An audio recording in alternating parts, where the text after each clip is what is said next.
Good morning. BA first year की भूगोल की क्लास में स्वागत है आप सभी का। इसमें हम जल मंडल पढ़ रहे हैं और आज जल मंडल में हम महासागरों की लवणता के विषय में जानकारी प्राप्त करेंगे। महासागरों की लवणता में देखो कि सागरीय जल के भार एवं उसमें घुले हुए पदार्थों के भार के अनुपात को सागरीय लवणता कहते हैं। दूसरा है कि 1 किलोग्राम सागरीय जल में घुले हुए ठोस पदार्थों की कुल मात्रा को भी लवणता कहते हैं। यानी जो सागरीय जल है 1 किलोग्राम जल में जो ठोस मिला हुआ है उसे सागरीय लवणता कहेंगे। फिर है सामान्य रूप में सागरीय लवणता को प्रति 1000 ग्राम जल में स्थित लवणता की मात्रा के रूप में दर्शाया जाता है। इसे प्रतिशत नहीं समझना चाहिए। जो सागरीय लवणता है उसे प्रति 1000 ग्राम जल में स्थित लवणता की मात्रा। अब ये देखो सिंबल देखो आप, ये जो सिंबल है ये प्रतिशत जैसा है लेकिन थोड़ी भिन्नता है इसमें। यहाँ डॉट इसको इस तरीके से लिख सकते हैं हमने, ठीक है। तो ये मात्रा दर्शाता है, प्रतिशत नहीं है, ये प्रतिशत का सिंबल नहीं है, ये मात्रा दर्शाता है। जैसे 30 मात्रा, जैसे सागरीय जल है अगर उसमें 30 मात्रा जल है तो इसका अर्थ यह हुआ कि जो 1000 ग्राम यानी 1 किलोग्राम जो जल है उसमें, ठीक है, जो लवणता है वो लवणता की जो मात्रा है वो 30 है। इसका यह अर्थ हुआ। एक बार वापस समझेंगे कि मान लो 1000 ग्राम जल है, ये 30 है, ये मात्रा है। यानी 1000 ग्राम जल में जो लवणता की मात्रा है वो 30 है। ये प्रतिशत नहीं है, मात्रा को दर्शाता है ये। उसके बाद देखो सागर का हिमांक यानी जो जमाव बिंदु होता है, फ्रीजिंग पॉइंट, सागर का हिमांक लवणता पर आधारित होता है। सागर का जो हिमांक है वो लवणता पर आधारित होता है।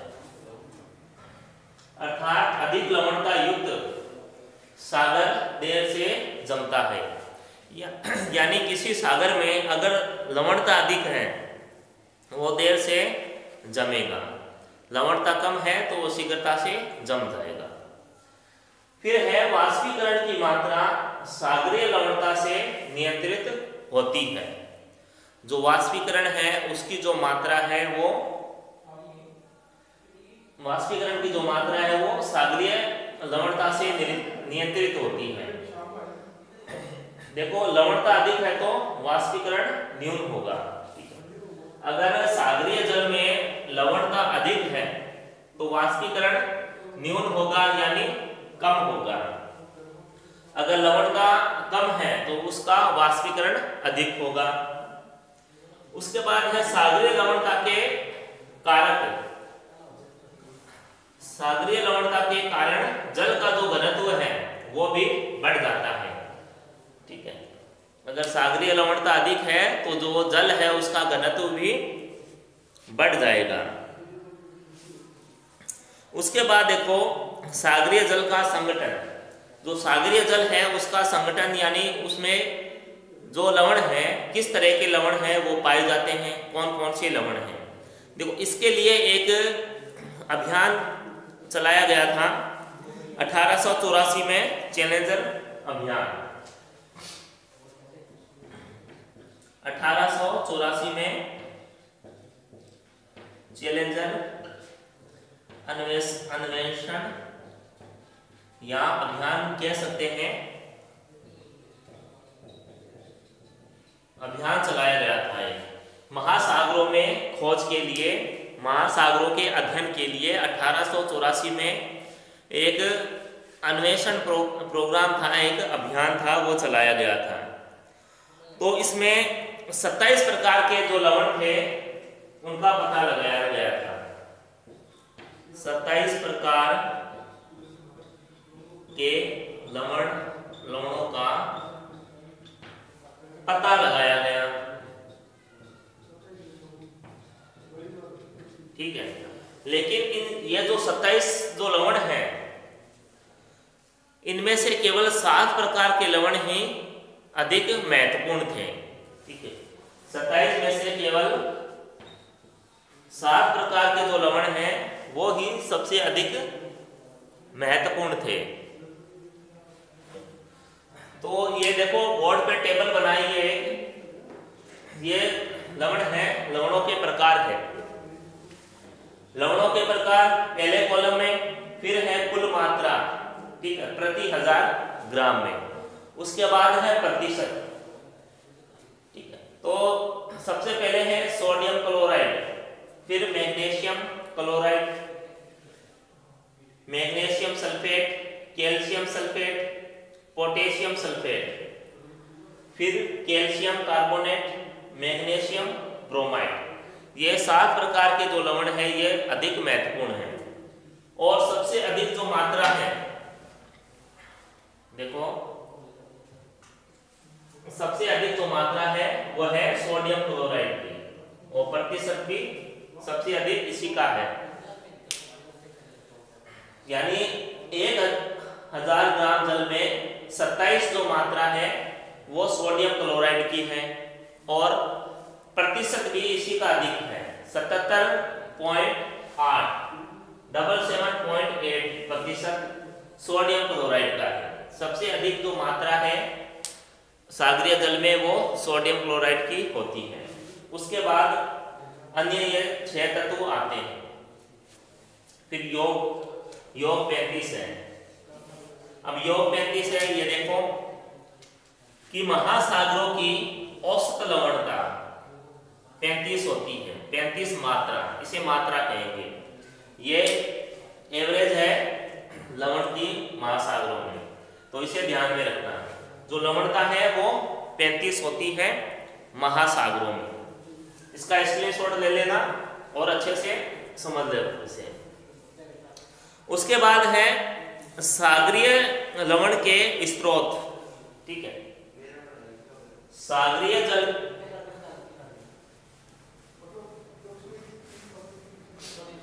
सागरीय लवण के स्रोत, सागरीय लवण के स्रोत,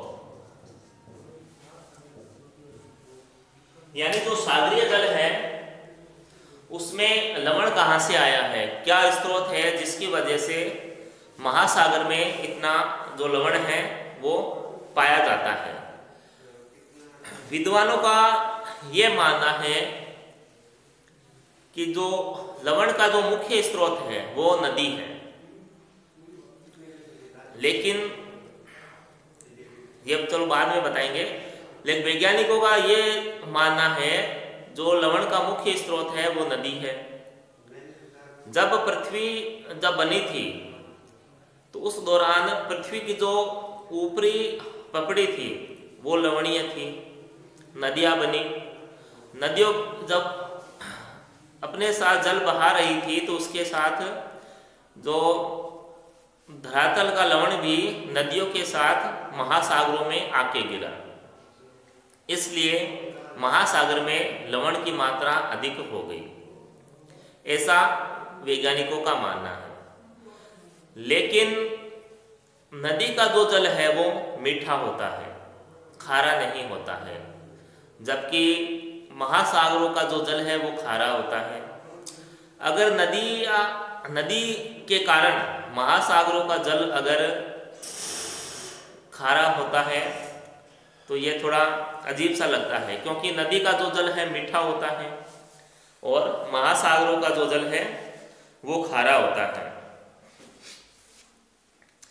नदियों के जल में सबसे अधिक देखो कैल्शियम की मात्रा होती है, लगभग 60% कैल्शियम की मात्रा होती है नदियों में। उसके बाद सागरीय जल में सोडियम क्लोराइड, देखो सोडियम क्लोराइड की मात्रा होती है 77% और नदियों में कैल्शियम की मात्रा होती है 60%। यानी नदियों में अधिक मात्रा किसकी है? कैल्शियम की है। और लवण मात्र 2% है, केवल 2% लवण है। यह नदी है, नदी में देखो कैल्शियम, जो कैल्शियम है वो 60% है और लवण मात्र 2% है। ठीक है, तो ये स्थिति है।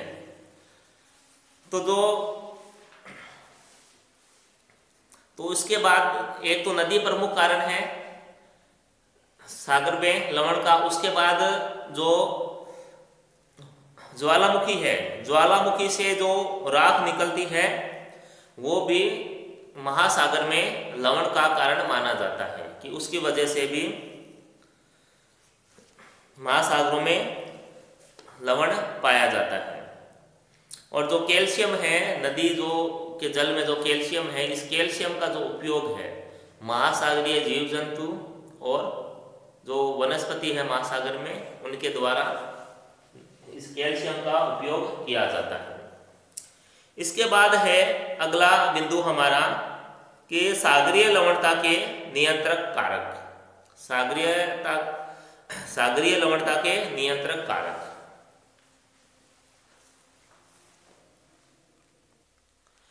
अब है हमारे सागरीय लवणता के नियंत्रण कारक। देखो सागरीय लवणता के नियंत्रण कारक वाष्पीकरण, वर्षा द्वारा जल की आपूर्ति, नदी के जल का आगमन और वायु का तथा वायु दिशा। अंतिम बिंदु है सागरीय गतियां। तो सबसे पहले है वाष्पीकरण।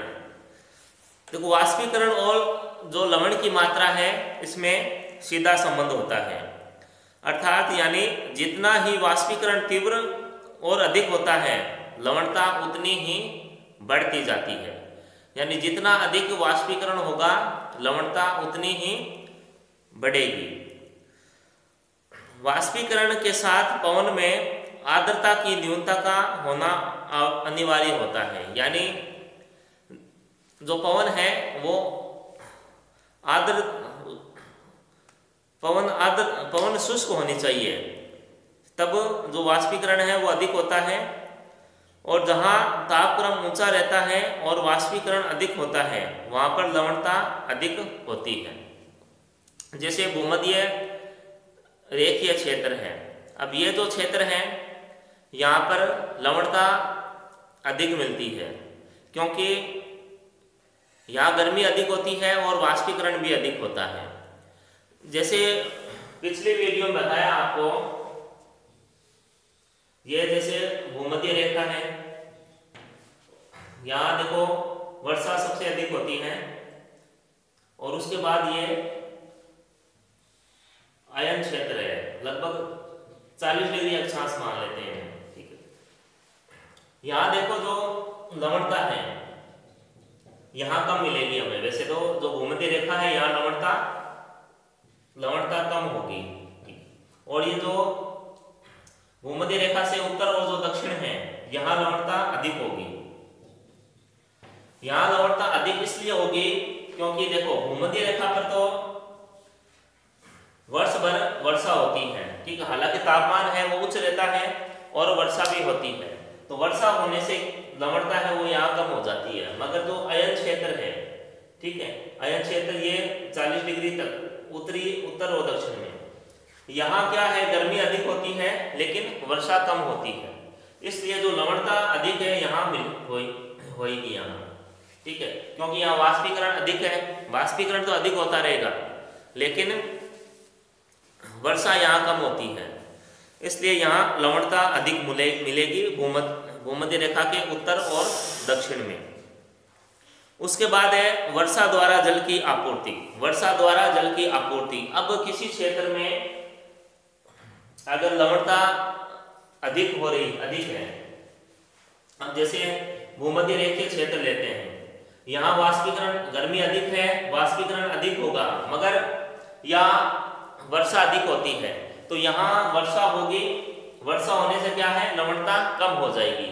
अगर कोई मान लो सागरीय, ये सागर है, ठीक है, सागरीय क्षेत्र, अब कोई नदी आके यहाँ मिल रही है, अब नदी का जल क्या है, नदी का जल मीठा है, लवण मुक्त है, और ये जो क्षेत्र होगा जहां नदी अपना जल गिराएगी, अब तो वहां जल क्या होगा सागर का, वो उसमें लवणता कम पाई जाएगी, क्योंकि नदी का जब यहाँ मिलता है सागर में, तो यहाँ आसपास जो लवणता है वो कम हो जाएगी।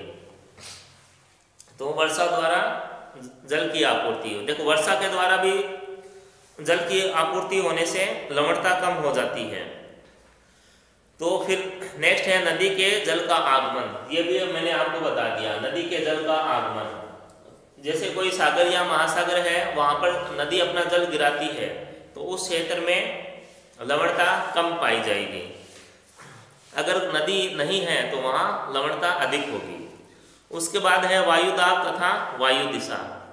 वायुदाब और वायु दिशा, जैसे यह सागरीय क्षेत्र है, अब वायु है, वायु की दिशा क्या है, इस तरफ है, तो जो लवणता है वो आगे स्थानांतरित हो जाएगी, और नीचे से जो जल है वो भी ऊपर आएगा, तो यहाँ क्या है, लवणता कम हो जाएगी और लवणता स्थानांतरित हो जाएगी, तो उस क्षेत्र में लवणता अधिक हो जाएगी।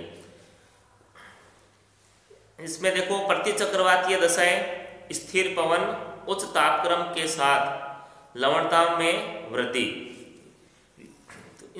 इन वजहों से जो लवणता है उसमें वृद्धि होती है।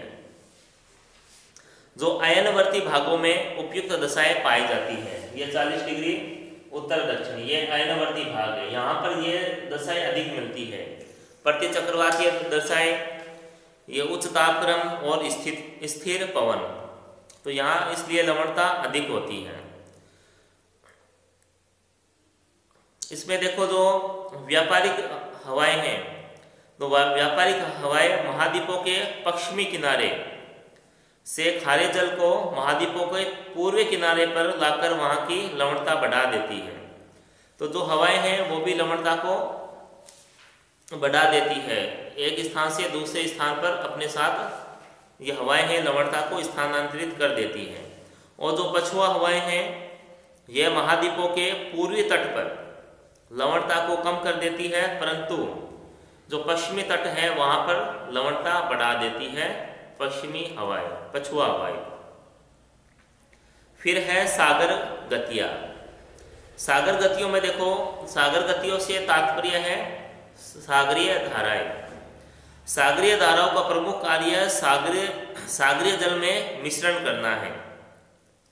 सागरीय धाराएं निश्चय ही लवणता को बढ़ाने और घटाने का कार्य करती है। भूमध्य रेखीय गर्म धाराएं महाद्वीपों के पश्चिमी भागों से लवण को पूर्वी तटीय भागों में पहुंचाकर वहां की लवणता बढ़ा देती है। तो जो धाराएं हैं, सागरीय धाराएं हैं, वो भी लवणता को बढ़ाने का कार्य करती हैं। इसमें देखो नेक्स्ट है कि महासागरीय लवणता को नियंत्रित करने वाले कारकों को निम्न रूपों में संक्षेप में व्यक्त किया जा सकता है। पहला है वर्षा के कारण लवणता घटती है, चाहे वर्षा हो चाहे नदी का जल हो, उसकी वजह से जो लवणता है वो कम होगी। सागरीय हिम के पिघलने पर लवणता में कमी आएगी। जो सागरीय हिम है, जब हिम पिघलेगी तो भी लवणता में कमी आएगी। वाष्पीकरण के फलस्वरूप सागरीय लवणता में वृद्धि होगी, यानी जितना अधिक वाष्पीकरण होगा लवणता भी बढ़ेगी।